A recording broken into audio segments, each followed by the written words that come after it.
아들이 이르되 아버지 내가 하늘과 아버지께 죄를 지었사오니 지금부터는 아버지의 아들이라 일컬음을 감당하지 못하겠나이다 하나 아버지는 종들에게 이르되 제일 좋은 옷을 내어다가 입히고 손에 가락질 끼고 발에 실을 신기라. 그리고 살찐 송아지를 끌어다가 잡으라 우리가 먹고 즐기자. 이 내 아들은 죽었다가 다시 살아났으며 내가 이랬다가 다시 얻어노라.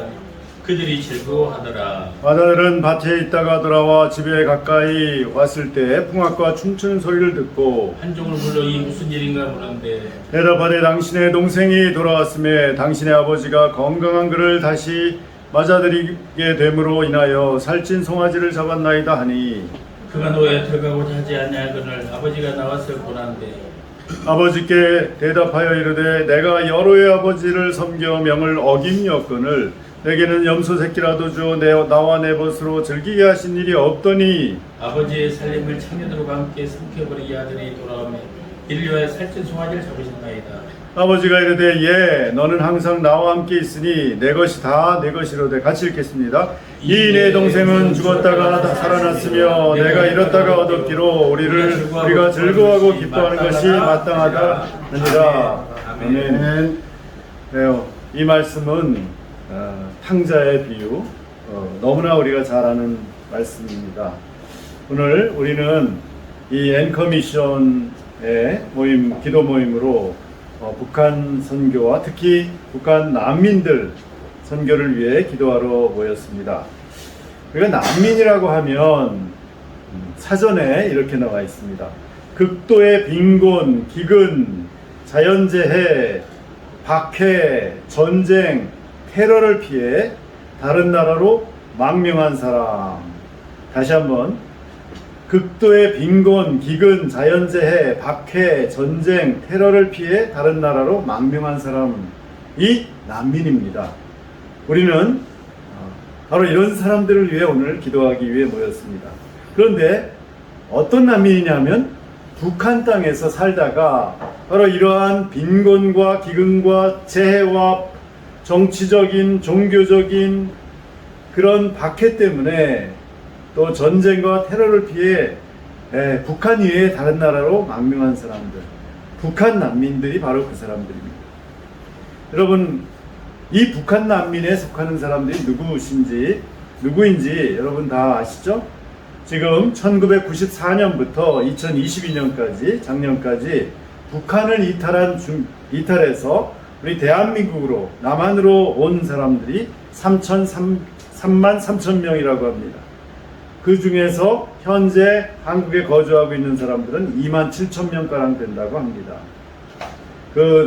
이제 왜 이렇게 줄었냐면 돌아가셨거나 아니면 제3국으로 또 이민을 갔기 때문입니다. 그리고 중국 내 난민들, 북한 난민들, 우리가 탈북자라고 하죠. 중국 그 사람들은 몇 명이냐? 중국 언론에서 2014년에 이런 기사가 나왔습니다. 최대 15만 명이 북한을 탈출해서 중국에 거주하고 있다. 그런데 그 중에서 강제 송환된 탈북자를 약 10만 명으로 봅니다. 다시 북한으로 끌려간 사람. 물론 그 중에 다시 또 탈북한 사람이 있겠죠. 그리고 한국으로 들어온 사람, 대한민국으로 이제 중국에서 탈출해서 들어온 사람이 한 3만 명. 그러면 계산으로 지금 현재 중국 내에 북한을 탈출해서 난민으로 아직 머물고 있는 사람이 한 2만여 명 될 거다. 이렇게 우리가 추산할 수 있습니다. 물론 그 후에 돌아온 사람들, 그런 사람들 치면 더 많겠죠. 그 외에도 지금은 북한의 무역상이나 중국에 온 북한 무역상이나 노동자가 약 10만 명이 넘는다고 합니다. 러시아는 어떠냐 하면 코로나 이전에 러시아에 2020년 그 직전까지 노동자가 3만 명이 있었다고 합니다. 그런데 지금 그 3만 명이 다 돌아갔고 그러나 얼마나 그 3만 명과 그 이전에 온 사람 중에서 러시아에서 그 북한의 그 감시에서 탈출해서 난민으로 살아가는 사람이 상당수가 있다. 뭐 수천 명 이상이다. 이렇게 이야기를 합니다. 그 중에서 정식으로 러시아 당국에 난민을 신청한 사람은 300명 정도라고 합니다. 현재 러시아 고위 관리가 작년에 우리는 북한 노동자를 5만 명을 더 받아들이고 싶다. 그리고 최근에는 북한과 협약을 맺어서 우크라이나에 이런 북한 노동자들을 이제 대거 투입하겠다라고 하고 있습니다. 그러니까 북한 난민에는 그동안 북한을 탈출해서 중국에 머물고 있거나 또 한국에 온 사람들, 그리고 러시아에서 노동자로 갔다가 거기서 탈출해서 지금 현재 러시아에서 머물고 있는, 지하에 숨어서 막노동을 하면서 버티고 있는 사람들, 그리고 또 제3국으로 그 중에 아주 극소수는 유럽으로 난민으로 탈출해서 간 사람들이 일부 있습니다. 이 모든 사람들을 우리는 북한 난민이라고 할 수 있습니다. 그런데 이 난민들의 상태가 어떠냐? 우리는 여러 소식을 통해서 다 알고 있죠. 2018년에 강동원 동아대 교수가 이렇게 주간조선에 말을 했습니다. 중국에서 인신매매된 탈북 여성들은 강제결혼, 성폭행, 원치 않는 임신, 부인과 질병, 노동 착취, 유흥과 매춘 강요 등으로 고통받고 있다. 여러분 혹시 2019년에 8월에 탈북자 모자의 죽음을 기억하십니까? 네, 그 당시에 아주 떠들썩한 사건이었는데요. 한성옥 씨, 탈북한 한성옥 씨와 또 그의 6살 난 아들 김동진 군이 집에서 그냥 거의 아사 상태로 죽은 채로 발견이 됐습니다. 그래서 이 탈북 모자가 돈이 없어서 굶어 죽었다, 이러한 이야기가 많이 돌았습니다. 그러나 나중에 조사해 보니까 이 한성옥 씨가 통장이 3개가 있었는데 한 통장에는 3,800원밖에 없었지만 나중에 다른 통장에는 수십만 원의 돈이 들어 있었다고 합니다. 그런데 왜 그 돈으로 음식을 사 먹지 않고 모자가 그렇게 함께 죽었을까요? 이 사건은 우리나라에서만 알려진 것이 아니라 저 바다 건너 미국의 뉴욕 타임즈까지 그 사건을 기사로 썼다고 합니다. 그 뉴욕 타임즈 기사에 보면 한 탈북민의 말을 빌어서 이렇게 말하고 있습니다. 그녀는 먹을 것이 없어서 죽은 것이 아니라 희망이 없어서 죽었다.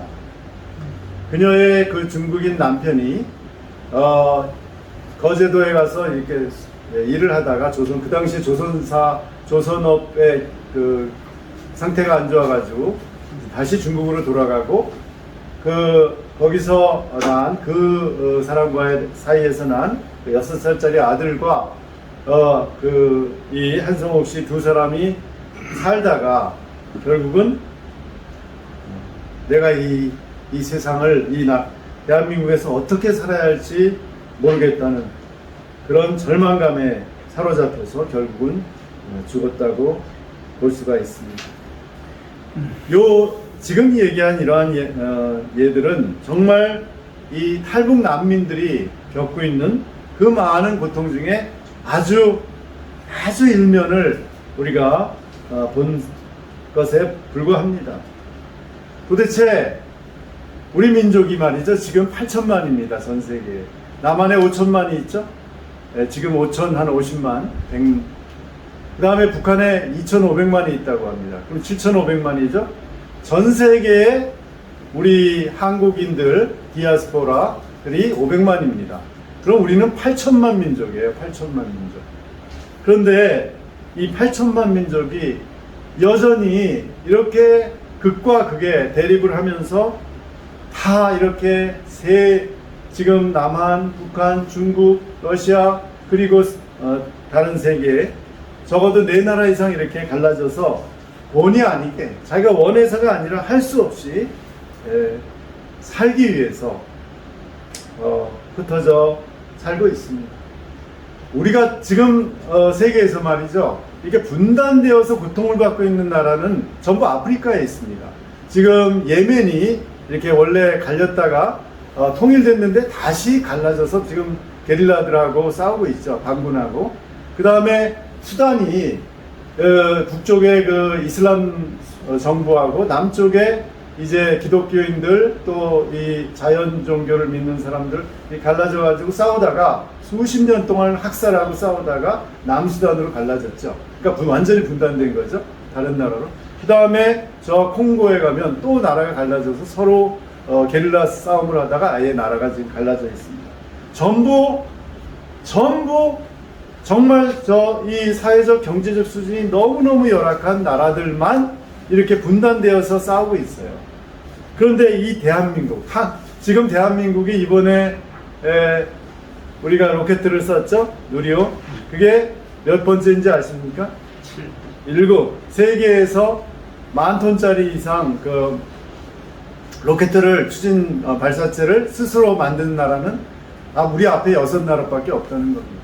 거의 지금 7번째, 8번째로 우리나라가 로켓도 만들고 초음속 전투기도 만들고 온갖 그런 모든 배터리도 만들고 반도체도 만드는 그런 최고, 지금 전 세계에 10등 안에 드는 정말 최고의 수준에 올라가고 있는 그런 나라인데, 우리는 아프리카의 예멘같이, 수단같이, 콩고같이 그런 나라 수준에 지금 우리의 분단 상황은 머물러 있는 겁니다. 우리 민족은 계속 그 고통을 당하고 있습니다. 왜 이런 고통을 우리가 겪어야 하나요? 역사를 보면 물론 알 수 있지만 우리 크리스찬으로서는 하나님께 묻죠. 그러나 하나님께서는 아직 우리한테 결정적인 대답을 하지 않고 계십니다. 저 자신이 사실은 난민의 아들입니다. 저희 아버지는 중국 길림성에서 태어났고 저희 어머니는 경북 신의주에서 태어났습니다. 그분들이 다 난민으로, 우리 아버지는 18살 때 홀로 만주에서 홀로 내려와서 여기서 고학을 했고, 우리 어머니는 신의주에서 해방 직후에 가족이 다 내려와서 서울에 정착해서 두 분이 만나서 가정을 이루고, 제가 그 세 아들 중에 둘째 아들입니다. 저희 친척은 지금 세 나라에 흩어져 있습니다. 저 중국, 그리고 북한, 대한민국. 제가 중국에 있는 친척은 만나봤지만 아직도 저희 작은 아버지가 살아 계십니다. 그러나 북한에 있는 우리 외가, 또 우리 친가도 북한에 내려간 그 친가 가족들은 만나지 못하고 있습니다. 오늘 우리가 누가복음 15장 탕자의 비유를 보면서 한번 하나님께서는 우리에게, 우리 한민족에게, 또 우리 한국 크리스천들에게 너희들이 어떤 마음을 이 분단 상황에서, 이 해결할 수도 없고 도대체 왜 이렇게 되었는지 이유도 알 수 없는 이 상황에서 어떤 마음을 너희들은 가지고 있느냐라고 우리에게 묻고 있다고 저는 느꼈습니다. 그래서 오늘 이 비유를 한번 이 탈북 난민, 북한 난민에게 적용해 보고자 합니다. 여기 탕자의 비유를 보면 세 사람이 주인공으로 나옵니다. 둘째 아들, 그리고 첫째 아들, 그리고 아버지입니다. 둘째 아들은 차남이었습니다. 그래서 당시에는, 지금은 안 그렇지만 옛날 몇십 년 전만 해도 우리는 다 장남에게 대부분의 그 유산을 물려주는 그런 것이 우리나라만 그런 것이 아니라 다른 나라도 그랬습니다. 바로 그런 그 현실을 깨닫고 나는 내 살 길을 찾아야겠다. 결국은 거의 다 형님의 재산이 될 거니까 하고 아주 영리하게 좀 버릇이 없지만 아버지에게 유산을 미리 나에게 증여해달라 해서 한 몫을 해가지고 외국에 갔습니다. 여기까지는 나름대로 잘한 겁니다. 그러나 거기서 그는 이 재산을 가지고 좋은 삶을, 행복한 삶을 누릴 만한 그런 준비가 안 되었기 때문에 그는 당당한 삶을 살았고 모든 것을 다 탕진했고 결국은 흉년이 들어 돼지치기로 전락합니다. 이것이 둘째 아들의 모습입니다. 첫째 아들은 장남답게 항상 나는 첫째야, 나는 아버지의 유산을 다 받을 자격이 있고 나는 그렇게 될 거야 라는 믿음 안에서 항상 아버지의 명령에 충실하게 순종을 했고 자기 위치를 지키고 성실하게 아버지 재산을 관리하고 노동을 했습니다. 그래서 그는 당장 유산을 자기 이름으로 갖고 있지는 않지만 그러나 조금만 더 기다리면 아버지가 돌아가시면 이제 그 아버지의 모든 것이 이제 자기 것이 되는 겁니다. 이제 동생까지 다 자기 몫을 가지고 나갔기 때문에 지금 현재 있는 모든 재산이 결국 자기 것이 되는, 그리고 아버지의 모든 사회적 지위가 자기한테 돌아오는 그런 보장된 삶을 사는 사람이 바로 첫째 아들이었습니다. 아버지는 어떤 사람이었습니까? 정말 시골에 사는 부자로서 이 두 아들을 모두 사랑했습니다. 그렇기 때문에 둘째 아들이 무리한 요구를 했을 때 그 둘째 아들을 사랑했기 때문에 비록 그 요구가 부당하지만 이렇게 미리 살아계신 아버지한테 재산을 다 타내서 이렇게 외국으로 나가는 것은 좀 심한 그런 행동이지만 그러나 받아줬습니다. 그 요구를 받아줬습니다. 그러나 그가 외국에 가서 소식도 없고 그리고 느낌상 별로 그가 잘 되고 있지 않는 이 둘째 아들이 잘 살고 있지 못한다는 그런 느낌이 드는데도 아버지는 그 둘째 아들을 걱정하면서 기다렸습니다. 왜냐 하면 둘째 아들을 사랑했기 때문입니다. 그렇기 때문에 둘째 아들을 이 처절하게 망가져 돌아왔을 때도 그를 야단치기 이전에 환대했습니다. 이렇게 둘째 아들, 첫째 아들, 아버지의 태도가 그 마음이 완전히 서로 달랐습니다. 한번 이것을 우리 북한과 우리 한민족의 경우에 적용을 해봅시다. 둘째 아들은 누굽니까? 둘째 아들은 바로 현재 저 북한 땅에 살고 있는 북한의 인민들이고 또 북한을 탈출한 탈북민, 난민들입니다. 이 둘째 아들이 유산을 챙겨서 외국으로 가서 방탕한 삶을 살 때까지 그때는 바로 그들의 상태는 현재 북한 인민이라고 할 수 있습니다.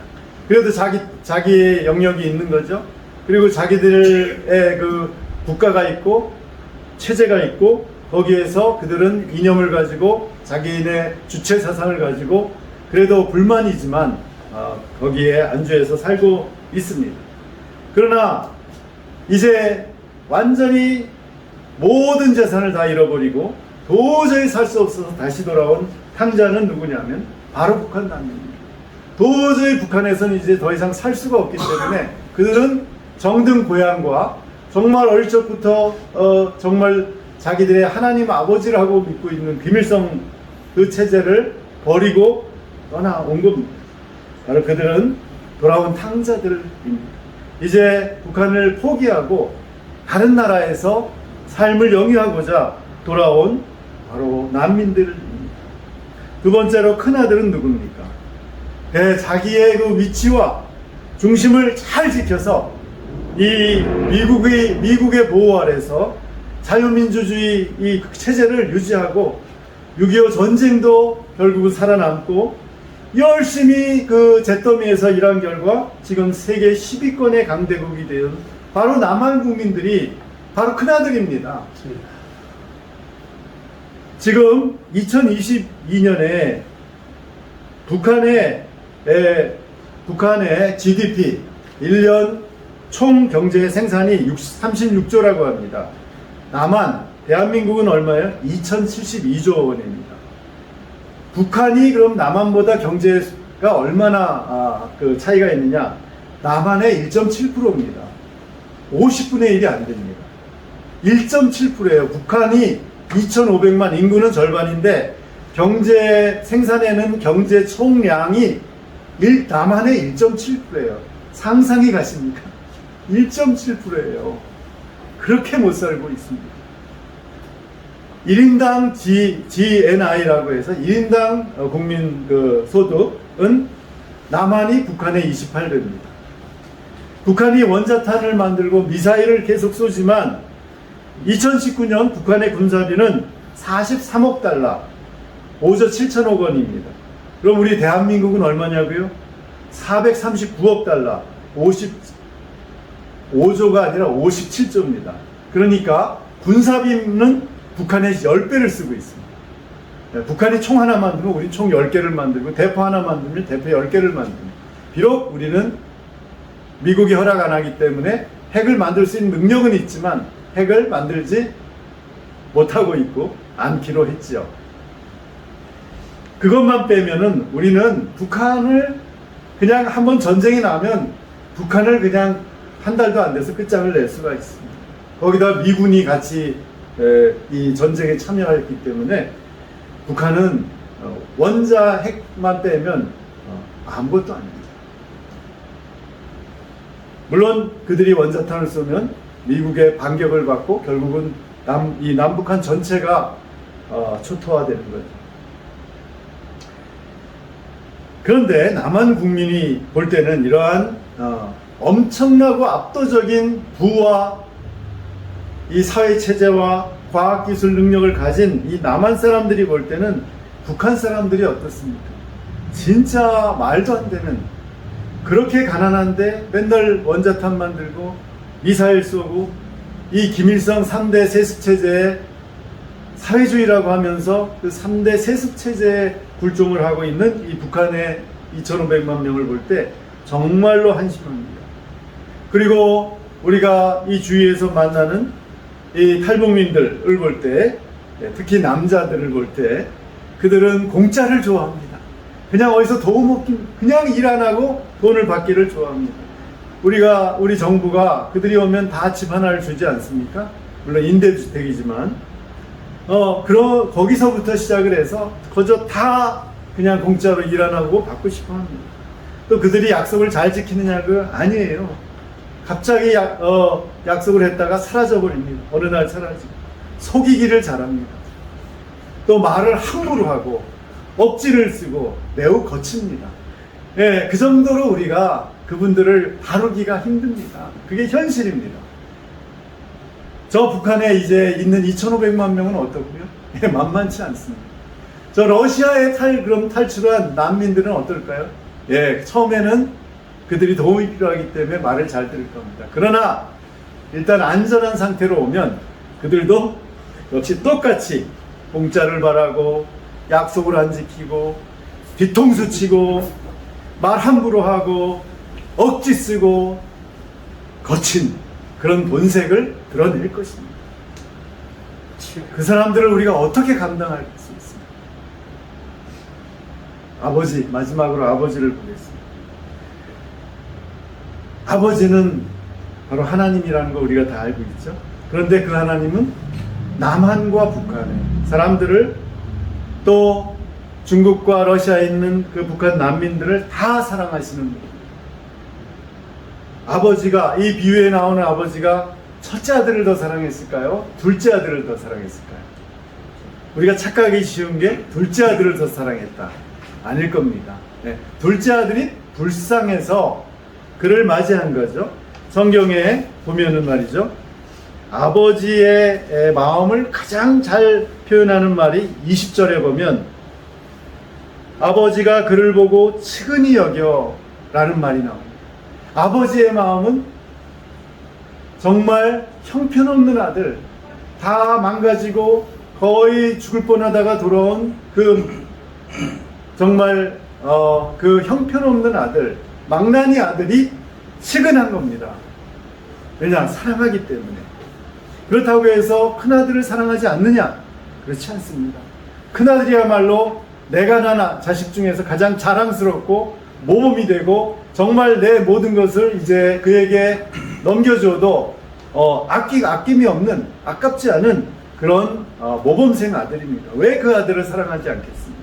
다만 표현을 안 할 뿐이죠. 네. 믿으니까 너 나 든든해. 난 너를 믿어 라고 아버지는 항상 큰아들을 바라보면서 이렇게 느끼고 있었습니다. 바로 그것이 다른 거죠.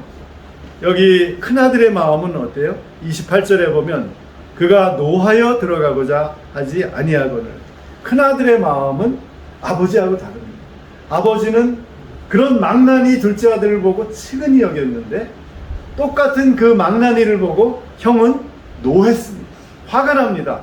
왜 쟤는 저렇게 형편없는 저질, 내 동생이지만 저질 인간을 아버지가 저렇게 환대해주고 잔치를 치를 자격이 없는데 왜 저런 아들을 저렇게 사랑해주느냐. 거기에 대해서 노했습니다. 지금 북한 사람들이 왜 밖에 나옵니까? 왜 난민이 됩니까? 여기 딱 하나입니다. 14절처럼 그가 비로소 궁핍한지라. 궁핍하기 때문에 그들이 아무리 자기네 사회주의 주체사상 체제에 자부심을 가지고 있어도 너무너무 가난해서 굶어 죽을 수밖에 없는 상황이 되니까 1994년부터 나오기 시작한 겁니다. 그들이 우리에게 그렇기 때문에 마음으로 우리에게 진 것이 아닙니다. 경제적으로 진 거죠. 궁핍하니까 우선 살고 보자. 그렇기 때문에 그들은 두만강과 압록강을 건너서 탈출한 겁니다. 그들이 아직 그들의 마음속에는 이 둘째 아들처럼 하늘과 아버지께 죄를 지었사오니라는 마음이 없습니다.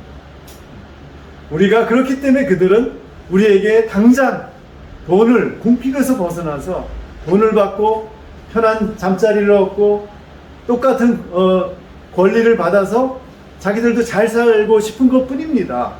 그런데 그게 잘 안 되면 어떡합니까? 북한에 다시 들어가는 사람들도 있어요. 그리고 여기서 자살하는 사람도 나왔습니다. 그리고 여기서 정말 남한 사람들을 싫어하고 그야말로 욕하고 돌아다니는 그런 탈북 난민들도 있습니다. 정말 그들을 변화시키려면 어떻게 해야 됩니까?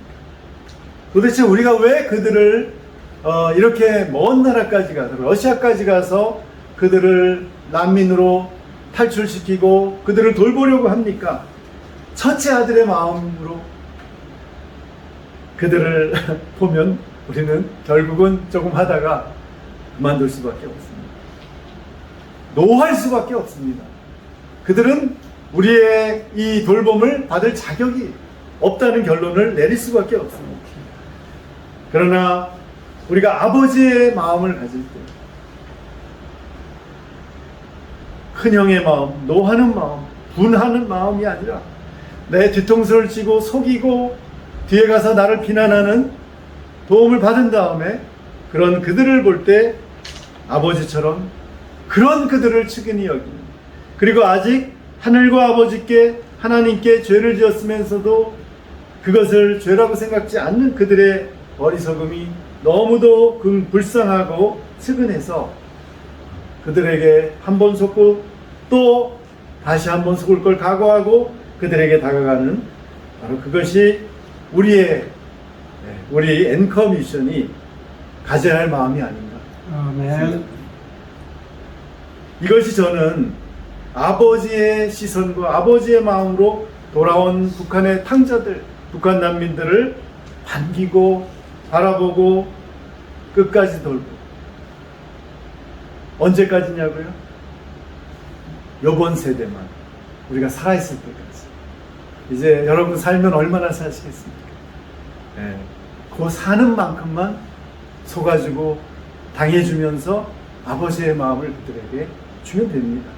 그러면 우리가 가면 우리의 다음 세대들이 또 그 짐을 맡을 겁니다. 그 사이에 그들이 훈련을 받고 또 변화되고 성숙해서 또 그들이 다른 사람들을 돌볼지 누가 합니까? 그것을 우리는 희망하면서 통일의 준비를 해야겠습니다. 이제 누가복음 15장 31절을 우리가 이렇게 읽으면서 우리는 오늘 기도하면 좋겠습니다.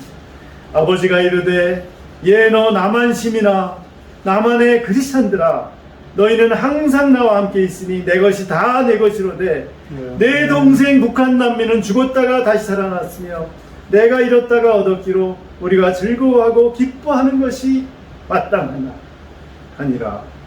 기도하겠습니다. 하나님 아버지, 이 북한의 우리의 동포들 70년 전에는 우리와 같은 국민이었던 사람들이 지금 하나님을 멀리 떠나서 김일성, 김정은 체제에서 신음하고 있습니다. 그러면서도 그들이 아버지 하나님께 지은 죄와 이웃에게 지은 죄를 깨닫지 못하며 살고 있습니다. 또한 그들이 살 수가 없어서 궁핍해서 탈출한 북한 난민들은 오로지 살기 위해서 몸부림치면서 그 고통 속에서 북한에 다시 끌려갈 날을 두려워하면서 숨어서 지내고 있습니다.